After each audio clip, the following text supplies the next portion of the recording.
Complain करते हैं कि आपका बच्चा जो है वो पेल दिख रहा है। इस वीडियो में हम जानेंगे कि ऐसी क्या वजह है जिससे कि आपका बच्चा जो है वो पेल दिखता है।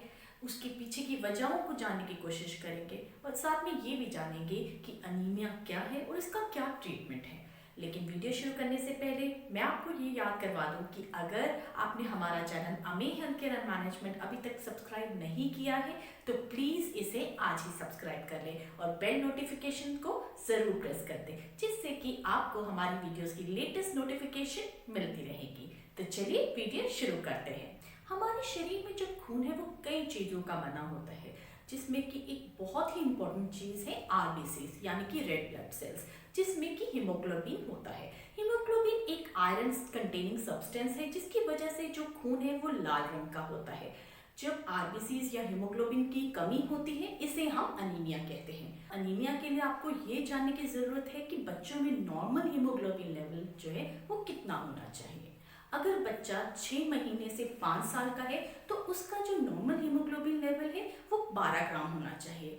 लेकिन अगर आपके बच्चे का हीमोग्लोबिन लेवल 11 ग्राम या उससे कम है तो बच्चा जो है वो अनीमिक होगा। अगर आपके बच्चे की उम्र 6 साल से 12 साल की है और उसका हीमोग्लोबिन लेवल 13 ग्राम है तो ये नॉर्मल है। लेकिन अगर आपके बच्चे का हीमोग्लोबिन लेवल 11.5 ग्राम से कम है तो आपका बच्चा जो है वो अनीमिक होगा। अगर आपका बच्चा 12 साल से बड़ी उम्र का है और उसका हीमोग्लोबिन लेवल जो है वो 13 से 14 ग्राम है तो ये नॉर्मल है। लेकिन अगर आपके बच्चे का हीमोग्लोबिन लेवल जो है वो 12 ग्राम से कम है तो आपका बच्चा एनीमिक हो। बच्चों में अनीमिया का क्या हार्मफुल इफेक्ट पड़ता है?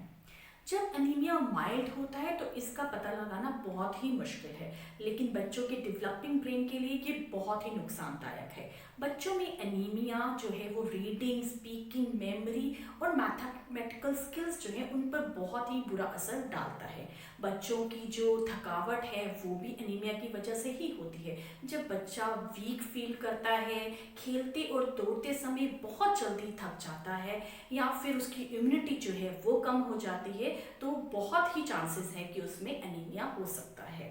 एज अ पेरेंट इसका पता लगाना बहुत ही मुश्किल है क्योंकि इंडिया में एनीमिया के केसेस बहुत ही कॉमन हैं और जब तक हीमोग्लोबिन लेवल 7 से 8 ग्राम नहीं पहुंच जाता इसका पता लगाना मुश्किल हो जाता है।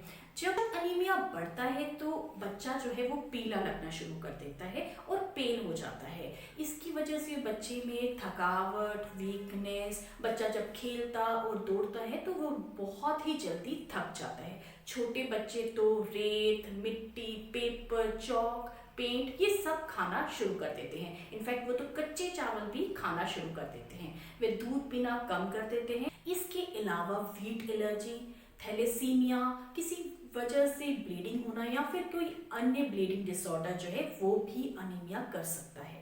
एज अ पेरेंट आप क्या कर सकते हैं कि आपके बच्चे में खून की कमी ना हो? अगर तो बच्चा ब्रेस्ट फीड से सॉलिड डाइट पर जा रहा है तो आपको बहुत ध्यान देने की ज़रूरत है क्योंकि यही ये उम्र है जिसमें कि एनीमिया होने के चांसेस जो है वो ज़्यादा हैं। जब बच्चा 1 से 2 साल का होता है तो हमें उसे 500 मिलीलीटर या फिर 2 कप दूध से ज़्यादा नहीं देना चाहिए क्योंकि अगर बच्चा दूध ही पिएगा तो उसे भूख नहीं लगेगी और वो सॉलिड डाइट जो है वो नहीं लेगा, जिसकी वजह से एनीमिया के चांसेस जो है वो बढ़ जाते हैं। In fact animal milk is low in iron content. ये तो बात होगी एनीमिया को प्रिवेंट करने की। अब एनीमिया को हम ट्रीट कैसे करते हैं? आपके डॉक्टर आपको आयरन एंड फोलिक एसिड की टैबलेट या फिर सिरप देंगे जिसकी डोज होगी 3 मिलीग्राम पर KG per day of elemental iron. हो सके उतना बच्चे को जो दूध है वो कम देने की कोशिश कीजिए और सॉलिड डाइट जो है वो ज़्यादा दीजिए। इनफैक्ट उसे बैलेंस डाइट देने की कोशिश कीजिए जिसमें कि ग्रीन लीफी वेजिटेबल्स हो, पल्सेस हो, सोयाबीन हो, टोफू हो, एग हो, मीट हो, जैकरी हो गया, पीनट्स, ये सब आप उसकी डाइट में इंक्लूड करना मत भूलिए। आयरन मेडिसिन देने के दौरान आपको किन बातों का ध्यान देना है? Iron medicine is to be taken in between meals for better absorption. कई बार आयरन सिरप लेने से आपके बच्चे के जो टीथ है उनमें स्टेन हो सकता है, इसलिए जब भी आप बच्चे को सिरप दें उसके बाद आप बच्चे को कुल्ला ज़रूर करवाएं। कई बार आयरन टैबलेट लेने के बाद बच्चे में पॉटी जो है वो कॉन्स्टिपेटेड हो जाती है या फिर बच्चे को लूज मोशंस लग जाते हैं, तो घबराइए मत। अगर बच्चे को खांसी या जुकाम की प्रॉब्लम हो जाए तब आप आयरन की टैबलेट्स जो है वो बंद मत कीजिए। कई बार देखा गया है कि आयरन देने के बाद बच्चे की जो पॉटी है वो डार्क कलर की हो जाती है, ऐसे में आप घबराएं मत। कई बार देखा गया है कि आयरन की टैबलेट देने के बाद भी बच्चे का हीमोग्लोबिन लेवल जो है वो ठीक नहीं हो रहा। ऐसा क्यों हो सकता है?